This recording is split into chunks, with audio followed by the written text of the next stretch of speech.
नमस्कार दोस्तों, मैं गुप्तेश्वर जोशी और आप देख रहे हैं आपका अपना चैनल द बस्तर पोस्ट। रविवार यानी कि 9 फरवरी 2025 को छत्तीसगढ़ और महाराष्ट्र के सीमावर्ती इलाके पर बीजापुर जिले में स्थित नेशनल पार्क में पुलिस और माओवादियों के बीच में एक भीषण मुठभेड़ हुई। इस भीषण मुठभेड़ में जवानों ने 31 माओवादियों को ढेर कर दिया। वहीं इस मुठभेड़ में 2 जवान वीर गति को प्राप्त हो गए और 2 जवान घायल हैं, जिन्हें हेलीकॉप्टर की मदद से रायपुर भेजा गया है बेहतर इलाज के लिए। तो बता दूं कि जवानों को सूचना मिली थी कि नेशनल पार्क इलाके में 300 से ज़्यादा हथियारबंद नक्सली मीटिंग कर रहे हैं और किसी बड़ी वारदात को अंजाम देने के फिराक में हैं। जैसे ही ये सूचना जवानों को मिली तो यहाँ पुलिस के अधिकारियों ने एसटीएफ और डीआरजी और बस्तर बटालियन के जवानों को संयुक्त मोर्चे पर भेजा, माओवादी नक्सल विरोधी अभियान पर भेजा, जिसके बाद 500 से अधिक जवान इस ऑपरेशन पर निकले और जैसे ही ऑपरेशन पर निकले तो जवानों ने लगभग यहाँ पर 10 किलोमीटर का पैदल सफर भी किया और माओवादियों के आधार इलाके पर पहुंचे। जैसे ही जवानों को जंगल की तरफ आता देख नक्सलियों ने ताबड़तोड़ फायरिंग शुरू कर दी, जिसके बाद जवानों ने भी मुंह तोड़ जवाब देते हुए नक्सलियों पर फायरिंग की, जिसके बाद यह मुठभेड़ सुबह रविवार को 8 बजे से लेकर के 2 बजे तक चली।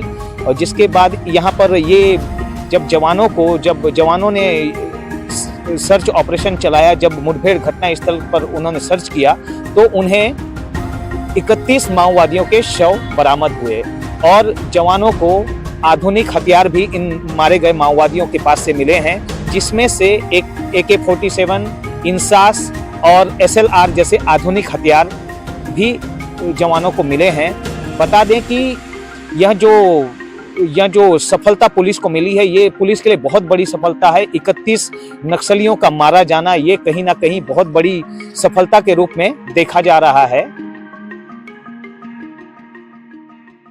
जिला बीजापुर के नेशनल पार्क इलाके में माओवादियों की उपस्थिति का आसूचना के आधार पर डीआरजी, एसटीएफ, बस्तर फाइटर या माननीय सुरक्षा बल का टीम अभियान के लिए रवाना की गई थे। अभियान के दौरान आज दिनांक 9 फरवरी को रात 8 बजे से अनेक बार माओवादी एवं सुरक्षा बल के बीच में मुठभेड़ हुई। मुठभेड़ के पश्चात इलाके के सर्चिंग में कुल 31 माओवादियों के डेड बॉडी अभी तक रिकवर किए गए थे।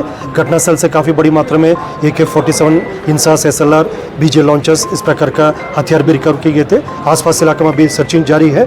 उस मुठभेड़ में हमारा 2 जवान घायल हुआ और 2 हमारा जो डीआरजी एम STF का जवान मुठभेड़ में उनका शहादत भी हुआ।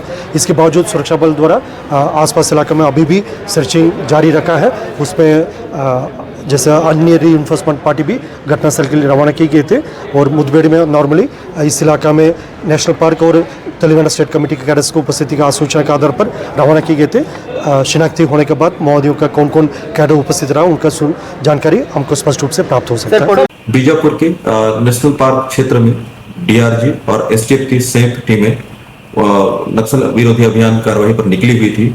इसी दौरान आज सुबह 8 बजे से लगातार एक्सचेंज ऑफ फायर हुआ। एक्सचेंज ऑफ फायर के बाद में सर्चिंग के दौरान 31 माओवादियों के शव बरामद हुए हैं। इसके साथ में AK-47 समेत कई ऑटोमेटिक हथियार बरामद किए गए हैं। मुठभेड़ के दौरान डीआरजी एवं एसटीएफ के एक जवान शहीद हो गए हैं और 2 जवानों को बुलेट इंजरी थी, जिसे चॉपर के द्वारा इवैक्यूएट किया गया है और बेहतर इलाज रायपुर में किया जा रहा है। वहीं जो देश के केंद्रीय गृह मंत्री अमित शाह हैं, वो अपने भाषणों में हमेशा ये कहते नजर आते हैं कि 2026 तक छत्तीसगढ़ से नक्सलियों का सफाया कर दिया जाएगा। और वो लगातार जो अमित शाह का ये आदेश आप समझ सकते हैं कि जिसके बाद जो पुलिस के जवान हैं वो लगातार नक्सलियों पर कहर बनकर बरस रहे हैं और लगातार उनका जीवन लीला नक्सलियों का समाप्त किया जा रहा है। वहीं आज इस घटना के बाद जो छत्तीसगढ़ के सीएम विष्णुदेव साय हैं, उन्होंने भी एक्स पर ट्वीट लिखा है कि ये जो नक्सली हैं, ये नक्सली कैंसर की बीमारी जैसे हैं जो छत्तीसगढ़ को जो विकास में बाधा बन रहे हैं। इसीलिए लगातार जो उन्होंने कहा है कि नक्सलियों को बख्शा नहीं जाएगा। अगर नक्सली मुख्य धारा पर नहीं लौटे तो नक्सलियों का यही हश्र होगा। वहीं जो छत्तीसगढ़ के गृह मंत्री विजय शर्मा हैं, उन्होंने भी जवानों की इस शानदार सफलता के लिए उन्हें एक्स पर बधाई दी है और जवानों के अदम्य साहस को उन्होंने नमन किया है। और जो जवान जो शहीद हुए हैं, जो वीर गति को प्राप्त हुए हैं, उनके लिए भी उनका ये कहना है कि ये जो जवानों का बलिदान है ये व्यर्थ नहीं जाएगा। तो ये सबसे आप समझ सकते हैं कि कितनी छत्तीसगढ़ में जो नक्सलवाद है इसका सफाया करने के लिए सरकार भी बड़ी मुस्तैदी से काम कर रहे हैं। वहीं सरकार का आदेश का पालन करते हुए जो छत्तीसगढ़ के सुरक्षा बल के जवान हैं वो भी लगातार नक्सलियों पर कहर बनकर बरस रहे हैं।